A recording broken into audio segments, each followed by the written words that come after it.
All right, so now that our dough has been kneading for 5 minutes, you can just take a look and see what I mean by cleaning the inside of the bowl. You can see there's no flour, no dough, anything. So we're gonna turn this off and I'll show you a couple kneads by hand.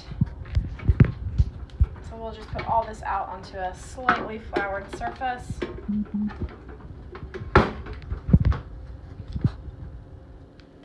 And then I'll show you how to tell if your dough is ready. So when you're kneading, you're going to want to use the palms of your hand. You can collapse the dough on itself, roll it forward, and then fold it in on itself,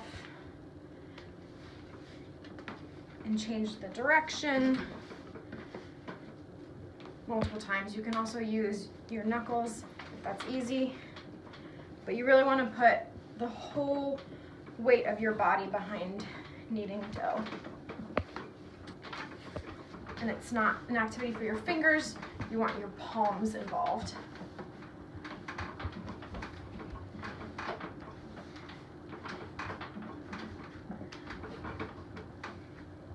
So a couple ways to tell when your dough is ready. First of all, it should feel really cohesive and smooth and elasticy. Another way is by something called the window pane test.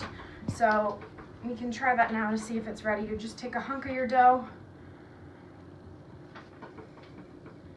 spread it out, and if you can create this web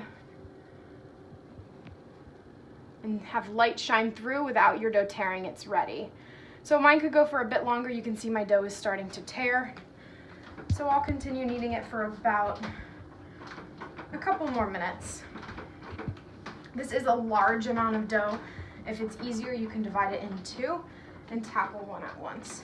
You can also leave it in your mixer and continue to let the mixer do the work. Once it's ready, and again, it's really close at this point, I'm just gonna put it in an oiled bowl, cover it, and let it rise until doubled in size. And the timing of that is gonna depend on the warmth of your kitchen. My oven's been on all day, so it's pretty warm in here, so it shouldn't take too long.